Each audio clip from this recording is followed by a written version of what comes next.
बाड़मेर जैसलमेर लोकसभा क्षेत्र में राजस्थान का विरोधी पार्टी में भैरव सिंह से ज्यादा कोई ताकतवर आदमी काबिल नहीं था। वो यहां से हार के गया। तनसिंह राजपूतों में जिसकी अभी तक भी हर साल जयंती मनाते हैं युवा लोग, वो भी बाड़मेर में कांग्रेस पार्टी के उम्मीदवार से हारा। और वो उम्मीदवार कौन था जिसकी आप हर जगह गिला करते हो? वो जात का बढ़िया था, और बढ़िया इस जिले का भी नहीं था, जोधपुर जिले का था, सेठ भी नहीं था।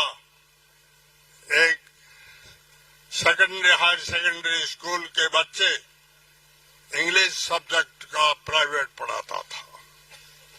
और बाड़मेर में कोई कांग्रेस का उम्मीदवार न मिल रहा था, तब वो नाथुराम जी के पास गए और नाथुराम जी ने उसको बाड़मेर से कांग्रेस की टिकट दिला दी। तो भैरव सिंह हार सकता है, तनसिंह हार सकता है, तो इससे सब छोटे और हल्के आदमी है, अपन क्यों हारते हैं? उसका कारण साफ है, सच्ची लोग नहीं कहते हैं। उस जमाने में जाट, मेघवाल, मुसलमान कांग्रेस के अपने आप में सीधे वोट मानते थे और 99% वोट कांग्रेस के हक में डालते थे, तब वो जीत के गए। आज वो जमाना आप खुद ने बदल दिया है। अभी विधानसभा चुनाव में हम हारे हैं, हमारे भारतीय जनता पार्टी ने हमको नहीं हराया। भारतीय जनता पार्टी के उम्मीदवार की जमानत जब्त हुई, तो हम कैसे हारे हैं? हमको कांग्रेस के लोगों ने हराया, जो अपने आप कांग्रेस के धनी कहलाते हैं। उनका नाम मैं लेना नहीं चाहता हूं। और अभी मैं इतना ही कहना चाहता हूं कि आप कांग्रेस के लोग ईमानदारी से कांग्रेसी हो जाओ, तो ये सीट कांग्रेस को मिलेगी। बीजेपी चाहे आसमान तक चोट लगा दे, कुछ नहीं होगा। और जो विधानसभा में आपने जाति का ग्रुप अलग अलग चलाया धंधा, वो चला, तो अपन हार जाएंगे। अभी भी मैं आपको बात सुनाऊं, राजस्थान पूरी में 40-41 जिला कांग्रेस कमेटी है। जिला कांग्रेस कमेटी का अध्यक्ष कहीं से भी कांग्रेस उम्मीदवार के खिलाफ चुनाव नहीं लड़ा। बाड़मेर जिला अध्यक्ष कांग्रेस का चुनाव लड़ा, और वो आज इस मीटिंग में उसके आदमी एक भी नहीं है, न खुद है। वो कल मीटिंग वो अलग बुला रहा है। तो आप सीधी मान लो यहाँ 2 ग्रुप कांग्रेस के हैं, और ये 2 ग्रुप आज तक नहीं रहेंगे, अगले 40 सालों तक रहेंगे। 40 साल तक यहाँ से मुसलमान एमएलए नहीं जीतेगा। ये मुसलमान दिमाग से बात निकाल रहे हैं, क्योंकि मुसलमान इस सीट से 22% है। 78% यहाँ के वोटर हिंदू है। मुसलमानों में चाहे छोटा भी एक ग्रुप अलग हो गया, तो हिंदू इतने बेवकूफ नहीं है जो आप मुसलमान को वोट डालें। कोई नहीं डालेगा। मुसलमानों से तो ये सीट चली गई, न मिलेगी। मेरा तो भाई उम्र के लिहाज से भी आगे कोई चुनाव नहीं लड़ना, न लड़ूंगा, और आगे वाले चुनाव तक हम रहेंगे कि नहीं रहेंगे। हमने हमारी उम्र सन 55 से कांग्रेस के सदस्य हैं, और आज तक कांग्रेस पार्टी में रहे हैं, और दूसरी पार्टी में हम एक दिन भी नहीं गए हैं। और आज भी हम चाहते हैं कि हमारा कांग्रेस उम्मीदवार जीत जाए।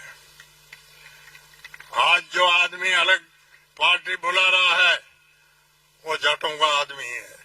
चुनाव प्रचार में जगह जगह कहा है कि ये जाटों का है। इसका नाम फतेह खान नहीं है, इसका नाम फताराम है। ये अगर नहीं किसी ने कहा है तो मेरे से पूछ लीजिए।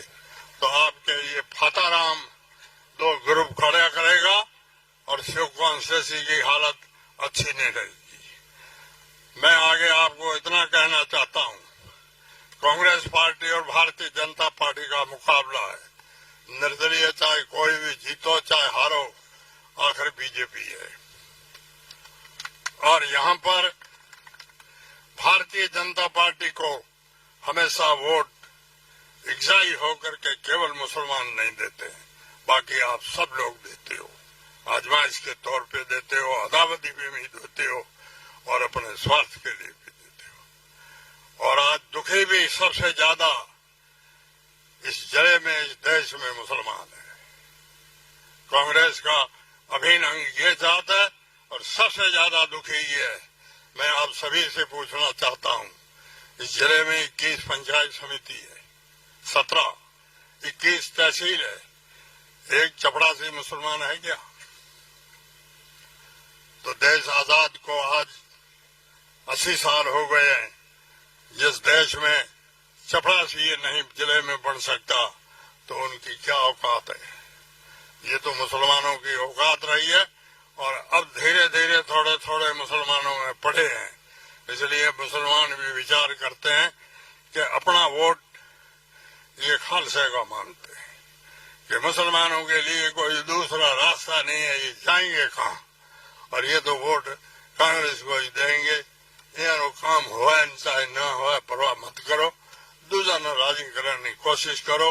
अब इनमें भी ये रोज चर्चाएं होती है और मेरे पास डेली इनकी बातें आती है। मुसलमानों की हालत हरिजनों से नीची है, चाहे भले कोई माने चाहे न माने।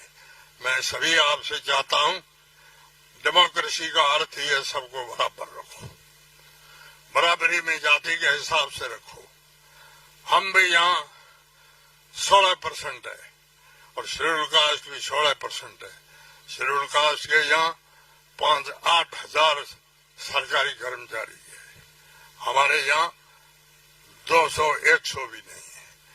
तो ये मुसलमानों के साथ अन्याय। अभी भारत सरकार में एक बिल पास हुआ है, वो भी केवल मुसलमानों के खिलाफ पास हुआ है, जिसका किसी भी कांग्रेसी सांसद ने भी कोई ऑब्जेक्शन नहीं किया है।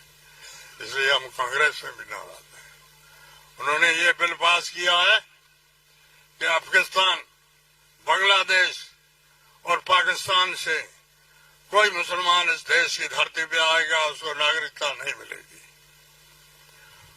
और दूसरी जातियों का कोई भी आएगा उसको 6 दिन में नागरिकता मिलेगी। ये कहाँ की बराबरी है? ये किस बात की सेकुलरिज्म है?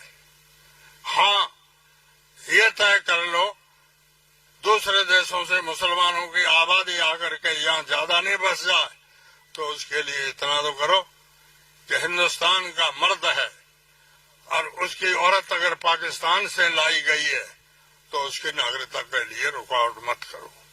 मेरे गांव के पड़ोस में एक बूढ़िया गांव है, उसमें एक आदमी पाकिस्तान से शादी करके आया जिसको 24 साल हुए, उसको अभी तक नागरिकता नहीं मिली है, 4 उसके बच्चे हो गए, अब उसको आकर पाकिस्तान जाना पड़ेगा।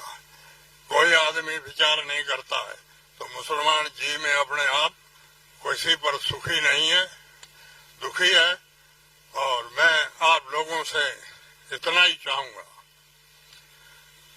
मेरे खिलाफ लगातार वोट 2 जाति देती है, एक तो शेड्यूल कास्ट देती है और एक जाट देते हैं।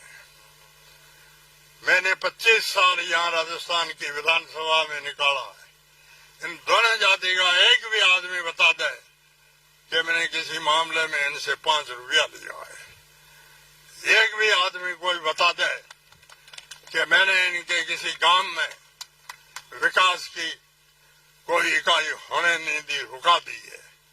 पिछली बार भी मेरे को वोट नहीं मिले, लेकिन मैंने ढगारी, शास्त्री गांव, रातड़ी गांव, धरानी मेघवालों की ढाणी, भिंडानी मेघवालों की ढाणी, समेलों का तला, देदू शहर, इन मेघवालों के गांव में हायर सेकेंडरी स्कूलें खोली है, यहाँ मुझे एक भी वोट नहीं मिला है। हम बहुत निरपक्षता और ईमानदारी से चले हैं और अभी भी जब तक जिंदे हैं तब राजनीतिक तो नहीं करेंगे, लेकिन हम ईमानदारी से व्यवहार रखेंगे, किसी के साथ अत्याचार नहीं करेंगे। लास्ट में इतना ही कहता हूं कि अपना MP साधारण और शरीफ आदमी दिखता है, इसको जिताने की कोशिश करो। जय हिंद, धन्यवाद।